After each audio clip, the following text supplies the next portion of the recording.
Some people see Narendra Modi as the most effective Prime Minister India has ever had. Millions admire him passionately, and he's one of the world's most popular leaders with approval ratings of over 70%. On the other hand, critics call him an autocratic Hindu nationalist. They argue that he sidelines minorities and weakens democratic values. Modi has been leading India since 2014. मैं नरेंद्र दामोदर दास मोदी ईश्वर की शपथ लेता हूं कि And it's been a time of huge growth. India is now on its way to becoming a global superpower. We are now the fastest growing economy in the world and also the most populated country. We have even landed on the moon.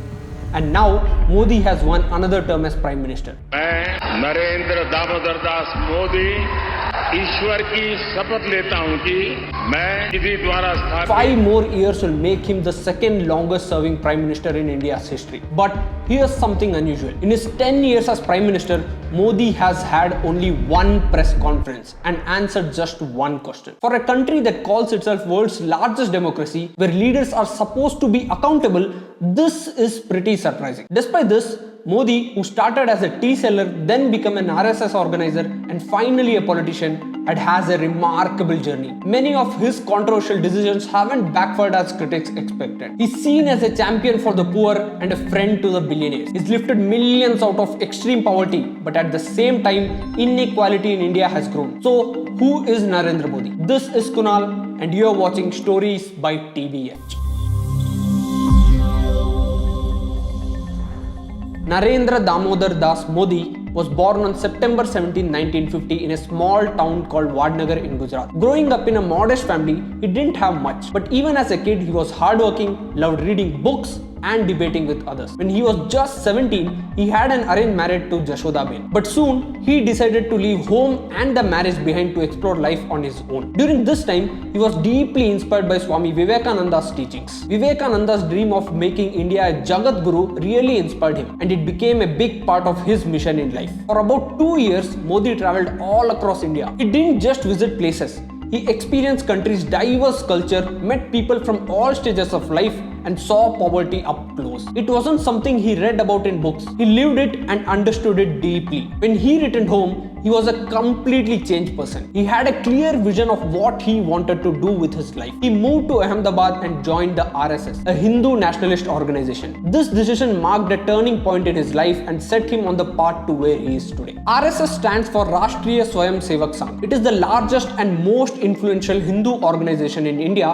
and it focuses on promoting Hindu culture and values. In the 1970s, Modi set up a local unit of RSS student wing called the Akhil Bharatiya Vidya Parishad in his area. He was really good at organizing and leading, so he quickly moved up in the RSS. One of Modi's greatest strengths is his ability to speak powerfully and connect with people. He is an amazing storyteller and has a way of presenting ideas that grabs everyone's attention. This skill helped him stand out wherever he went and played a huge role in his rise in politics. What makes Modi special is that he thinks like the common people. He understands how ordinary Indians feel and what they care about. He used this connection to spread the RSS philosophy of Hindutva. While the RSS itself doesn't contest elections, it has a political arm called the Bharatiya Janata Party. Modi was one of the first people the RSS sent to work with BJP in Gujarat. That's how he joined the party. When Modi first joined the BJP, he did a lot of behind the scenes work. He organized events, managed rallies, and planned marches. These experiences taught him a lot about politics and leadership, and they helped him build a strong foundation for his future. He started as the Sangathan Mantri for the BJP's Gujarat branch. He also took charge of the party's campaign for the Ahmedabad municipal election in 1987, which the BJP won. This was one of his early successes. Then in 1995, the BJP won the Gujarat Assembly election for the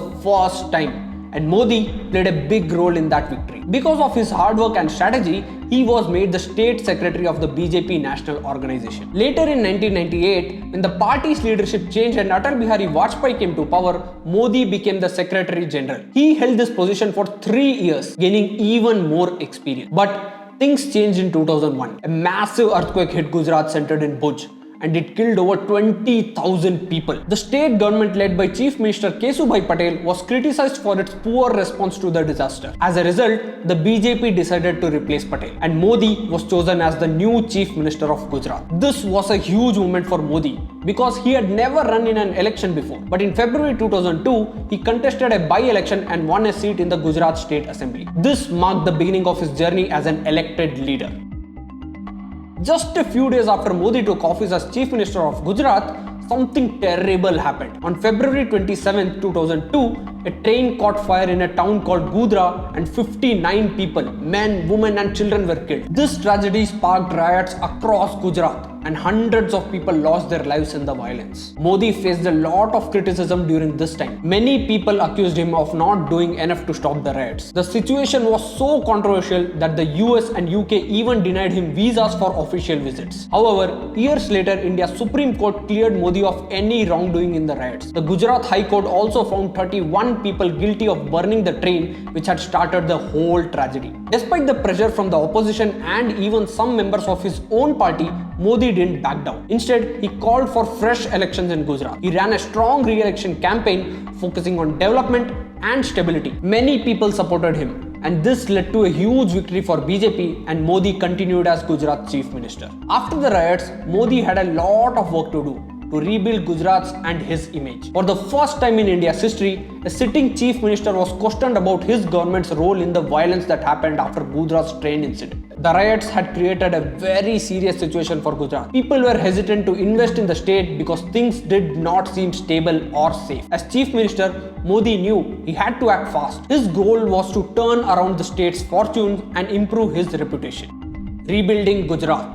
Before Modi became Chief Minister, Gujarat faced some really tough times. From 1985 to 1987, the state suffered 3 back-to-back droughts. Out of 18,000 villages, 11,000 didn't have access to drinking water. The economy was almost collapsing. Farmers were struggling, and industries were hit hard because of supply chain problems. When Modi took charge, his first priority was to solve Gujarat's water crisis. He launched a program called Sujalam Suflam Yojana, which focused on water conservation and management. Sujalam Sufalam યોજના અને મારે ઉત્તર ગુજરાતના ખેડૂતોનો વારંવાર આભાર માનું છું કે માને એક ધડાકે એમણે સુજલામ સુફલામ માટે જમીન આપી હતી.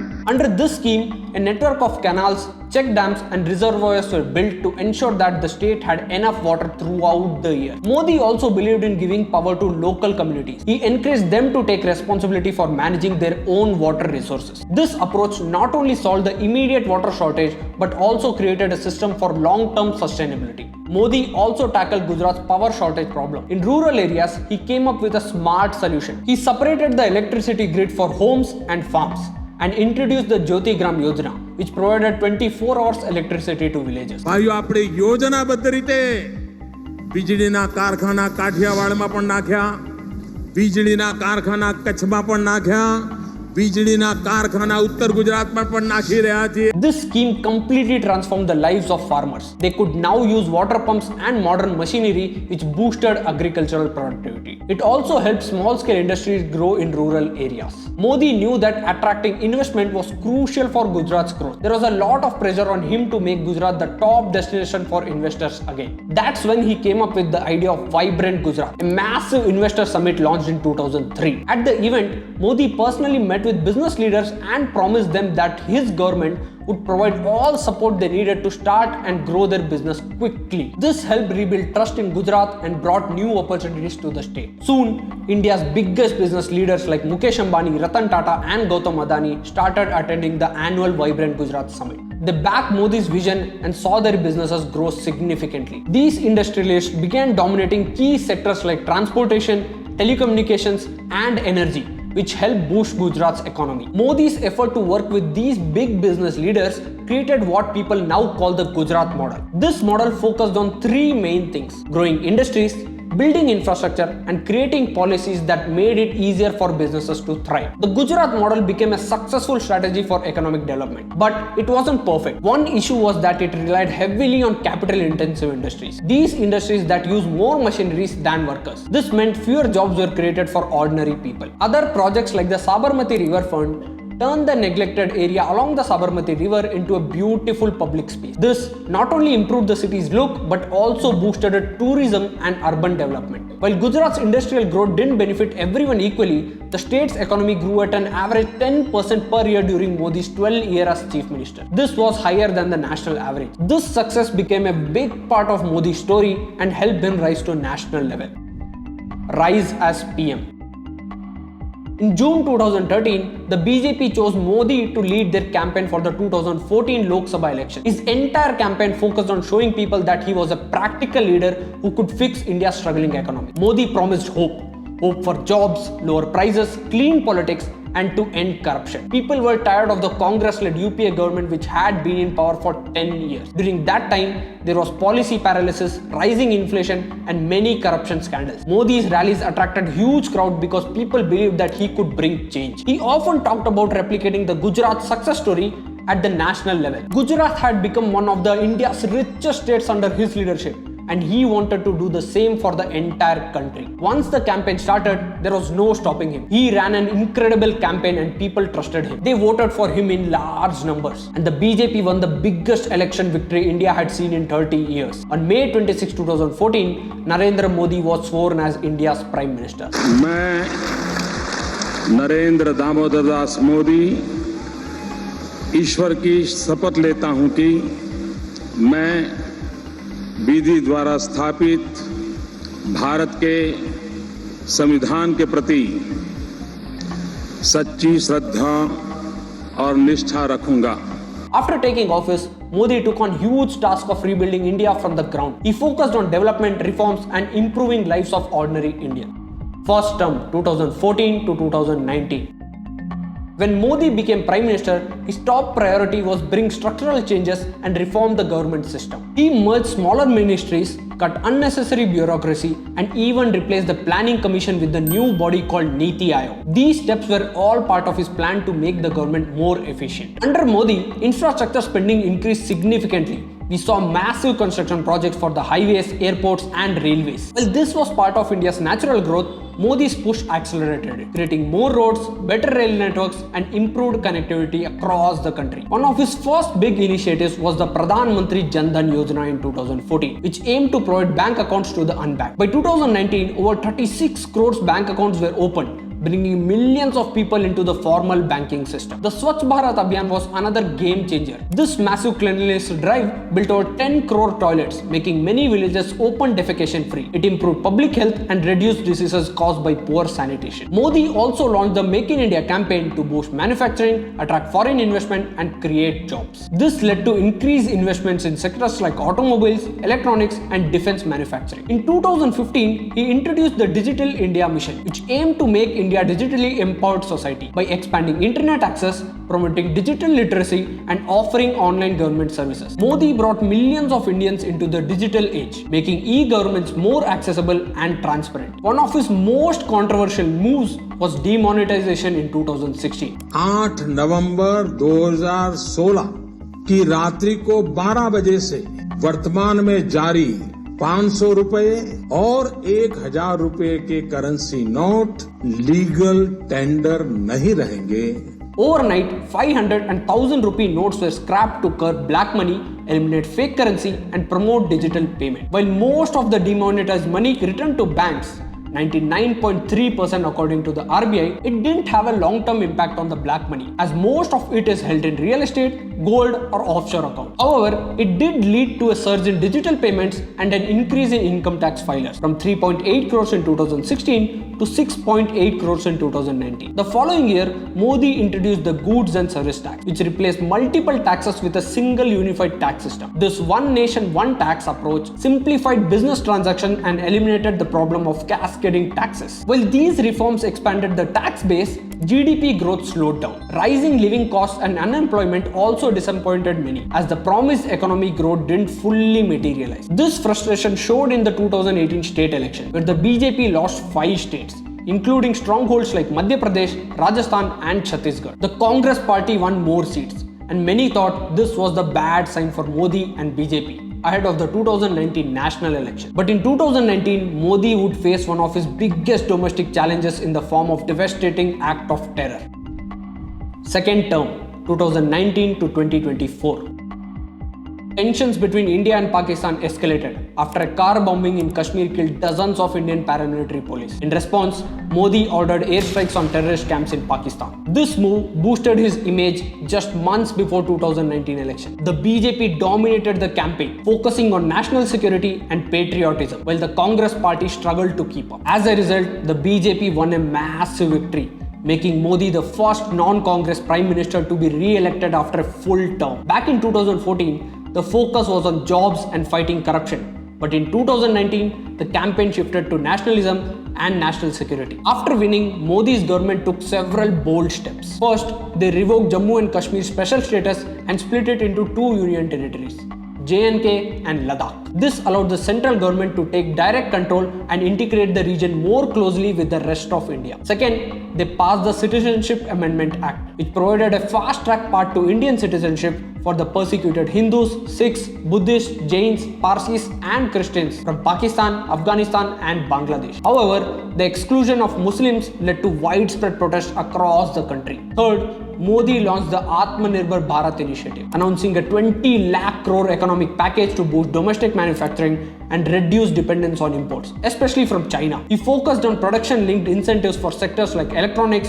pharmaceuticals, textiles and automobiles. Under the Pradhan Mantri Awas Yojana, over 4 crore houses were built between 2019 and 2024, providing safe and affordable housing to millions of Indians. For many, owning a home was no longer just a dream. Then came the COVID-19 pandemic. India launched the world's largest vaccination drive, administering over 220 crores vaccine doses. We developed our own vaccine, Covaxin, and even supplied vaccines to other countries. In 2021, Modi introduced Ayushman Bharat, the world's largest government-funded healthcare program, providing free health insurance to over 50 crore Indians. The government also invested 64,000 crore to improve hospital infrastructure. On the global stage, India hosted the G20 summit, emphasizing leadership for Global South. Modi also launched the India-Middle East-Europe Economic Corridor to counter China's Belt and Road Initiative. In 2022, the Agnipath scheme was introduced, a short-term military recruitment program allowing youth to serve for 4 years. Though it faced protests, the aim was to modernize defense forces. India also became the world's largest digital payment market, with UPI transaction crossing 14 lakh crore rupees monthly in 2023. Finally, after the Supreme Court's 2019 verdict allowed construction of the Ram Temple in Ayodhya, Modi inaugurated the temple on January 22, 2024. The event was attended by many VIPs and celebrities, and Hindus across the country celebrated this historic moment. PM Narendra Modi last year won a third consecutive term, but this election was much closer than expected. His party, the BJP, didn't win enough seats to get a majority on its own. They are leading in the 543-seat parliament but fell short of 272 seats needed for a majority. However, their coalition partners won enough seats to help them form a government. With this win, Modi has matched Jawaharlal Nehru's record of serving 3 terms as Prime Minister. Third term, 2024 to 2029.